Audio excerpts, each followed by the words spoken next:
Bismillahirrahmanirrahim. Assalamualaikum. Selamat datang ke kelas Reka Bentuk dan Teknologi RBT tahun 5 Dinamit bersama Cikgu. Okey. Jadi minggu ini kita akan belajar masih lagi di unit 1 Teknologi Rumah Tangga. Okey, sebelum kita mulakan, untuk makluman semua, bermula hari ini 22 Februari dan seterusnya cikgu akan ajar RBT tahun 5. Cikgu akan ambil alih lah. Sebelum ni cikgu ajar RBT dan TMK tahun 6. So minggu ni cikgu akan bermulalah. Cikgu akan ajar kamu sampailah akhir tahun. Okey, jom kita mulakan RBT tahun 5 Teknologi Rumah Tangga. Okey, masih lagi di unit 1 Teknologi Rumah Tangga. Standard kandungan hari ini adalah 4.3 artikel jahitan. Standard pembelajaran 4.3.3 mengira dan membuat anggaran kos bahan bagi menghasilkan artikel jahitan. Dan objektif pembelajaran kita, pada akhir pembelajaran murid dapat mengira dan membuat anggaran kos bahan bagi menghasilkan artikel jahitan. Okey. Dan cikgu yakin pelajar sebelum ni telah pun belajar. Okey, daripada step 1, proses kerja ni daripada 1 sampailah proses yang terakhir. Sebab cikgu difahamkan pelajar tahun 5 telah pun menghasilkan projek kan. Jadi maksudnya korang dah ada projek untuk dan bersedia untuk dibentangkan. Cuma guru RBT sebelum ni dia ada minta cikgu terangkan sedikit tentang langkah yang keempat, iaitu mengira dan membuat anggaran kos. Yang itu yang kita akan fokus pada hari ini. Okey, secara ringkas, proses kerja ni ada 6 bahagian. Yang pertama, menjanakan idea kreatif, melakarkan beberapa reka bentuk artikel jahitan, menilai lakaran dan membuat penambahbaikan, mengira dan membuat anggaran kos, menghasilkan artikel jahitan menggunakan alatan dan bahan yang sesuai, dan akhir sekali, membuat pembentangan artikel jahitan. Jadi fokus utama kita hari ini adalah yang keempat ini, iaitu mengira dan membuat anggaran kos. Okey. Okey, ini contoh anggaran kos yang cikgu ambil dalam buku teks. Jadi pelajar boleh rujuk buku teks RBT muka surat 13. Okey. Item produk yang dihasilkan dalam buku ni adalah alas tali pinggang keledar. Itulah dia punya artikel jahitan dia. Okey, jadi ini adalah contoh jadual anggaran kos yang boleh kita buat. Okey, kalau pelajar masih ingat tahun 4 dulu pun kita pernah belajar tentang tajuk ini. Yang masa projek kita buat apa, kitchen ke apa, cikgu dah lupa dah. Kita pernah buat anggaran kos. Okey, jadi ini jadual contoh, jadual anggaran kos. Jadi kita akan teliti satu persatu tentang jadual ini. Okey, apa yang ciri-ciri yang ada dalam anggaran kos ini? Okey, dalam jadual akan ada bahan. Okey, bahan yang digunakan perlu disenaraikan dengan terperinci. Maklumat seperti saiz ke, warna dan jenis bahan perlu jelas. Contoh dalam gambar ni, bahan dia guna fabric. Span, tengok dia bagi dia punya ukuran saiz 6mm. Okey, benang, kapur, tukang jahit. Kapur pun ada banyak, kapur tulis, kapur barus. Kapur tukang jahit kita kena jelaskan. Velcro apa semua tu, kertas kabel, tukang jahit, renda, kertas perang. Ini bahan ni kita kena jelaskan dengan terperinci supaya kita tak buat kesilapan. Lain kertas, lain pula jadi. Okey, itu bahan. Perlu disenaraikan dengan terperinci. Okey, seterusnya, harga per unit. Okey, harga setiap bahan pun sama, perlu jelas. Perlu ambil kira maklumat penting seperti ukuran bahan. Contoh kain, meter berapa. Harga ni kita tak boleh ikut suka hati. Kita kena berdasarkan harga pasaran semasa. So kita tak boleh nak tipu lah. Macam kalau fabric yang kita nak guna tu, meter berapa kena tahu. Benang tu buku dia berapa harga. Sebab kalau kita buat silap, jadi kesan dia kepada anggaran kita nanti. Bila kita buat silap, kesan dia kepada jumlah akhir yang kita akan dapat. Jadi harga tu kena tepat ikut harga semasa. Kita beli tu resit, tengok betul-betul harga tu berapa, rekod kan. Jangan ingat, okey aku ingat 2.5. Okey 2.5. Tengok harganya RM3.5. Dah rugi kat situ. Boleh ya? Alright. Seterusnya, kuantiti. Kuantiti. Okey, kuantiti setiap bahan perlu ditulis dengan tepat. Ini kerana kesilapan dalam kuantiti boleh mempengaruhi jumlah kos dan proses menentukan harga barangan ataupun produk kita ni. Kuantiti tu kena tepatlah, kita guna berapa yang tu kita kena tulis. Tak lebih tak kurang. Sebab apa? Sebab ini adalah kos kita, kos pembuatan. Ini akan menentukan harga yang kita nak tetapkan nanti.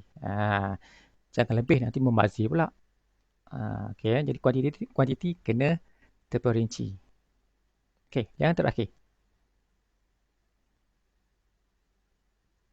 Okey, ini adalah jumlah kos. Jumlah kos juga perlu ditulis dengan tepat.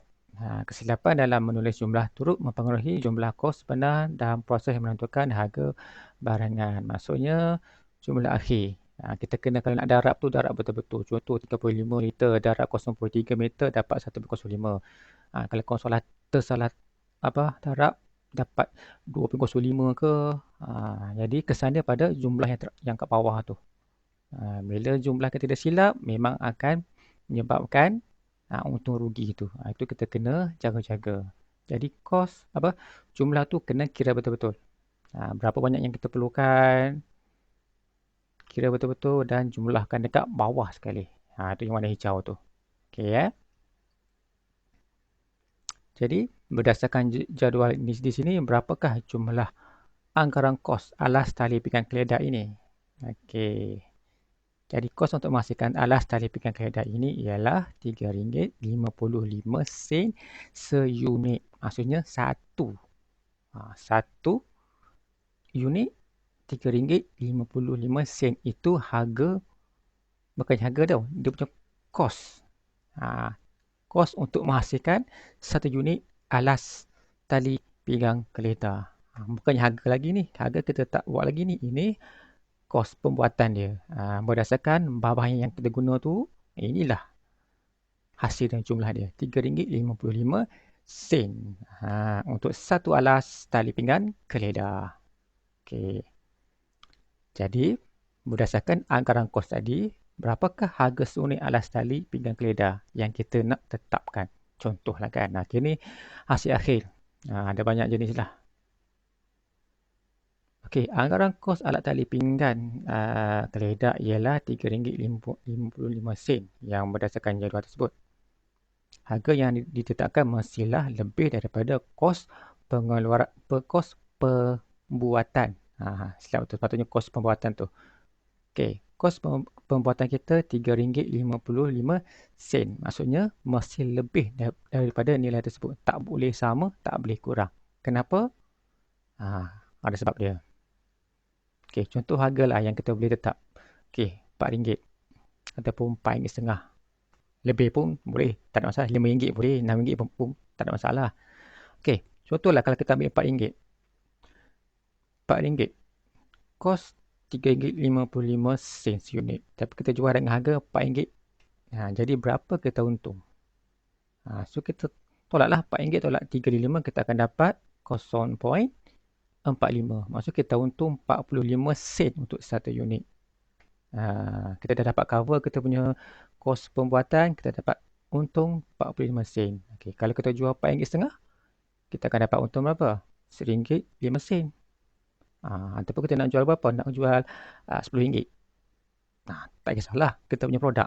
Kalau kualitinya bagus, kita upkan harga dia. Jadi untung. Tapi janganlah terlampau mahal sangat sebab kita kena tahu siapa kita punya target. Siapa kita punya pengguna sasaran kita. Kalau setakat pelajar je janganlah letak harga tinggi. Boleh. Okey, maksudnya harga yang ditetapkan mestilah lebih daripada kos pembuatan supaya kita dapat tampung kos pembuatan dan kita dapat untung sedikit. Itulah konsep dia. Boleh faham? Boleh. Bagus. Cemerlang. Okey, jadi kesimpulan berdasarkan aktiviti kita tadi adalah anggaran kos perlu dirancang dengan teliti. Perancangan anggaran kos yang tepat membantu melancarkan proses menghasilkan artikel jahitan dan pengiraan anggaran kos membantu kita menentukan harga seunit sesuatu produk. Okey, untuk minggu ini Kita ada lagi 2 minggu sebelum sekolah buka. Latihan kita pada minggu ini, murid perlu bina jadual pengiraan anggaran kos alas tali pinggang keledar. Tulis dalam buku tulis RBT. Dan pelajar boleh rujuk buku teks ataupun nak buat jadual sendiri pun tak ada masalah. Sebab cikgu difahamkan korang dah ada projek kan. So dah ada projek, mungkin nak cuba buat sendiri, tak ada masalah, okey je. Okey. Dan tugasan yang sudah siap tak perlu dihantar. Kenapa? Cikgu akan kutip buku latihan apabila sekolah dibuka nanti. Bila? 8 Mac 2021 iaitu hari Isnin, insya-Allah. Kalau tak ada sebarang masalah lah. Okey ya. Ingat tak perlu hantar ya. Alhamdulillah. Terima kasih. Semoga murid dapat memahami topik pengajaran kita hari ini dan kita akan jumpa lagi dalam kelas maya yang akan datang minggu depan. Satu kelas lagi sebelum kita bersemuka pada 8 Mac 2021. Jadi terima kasih kerana sudi mendengar. Kita jumpa lagi minggu depan. Assalamualaikum. Bye-bye.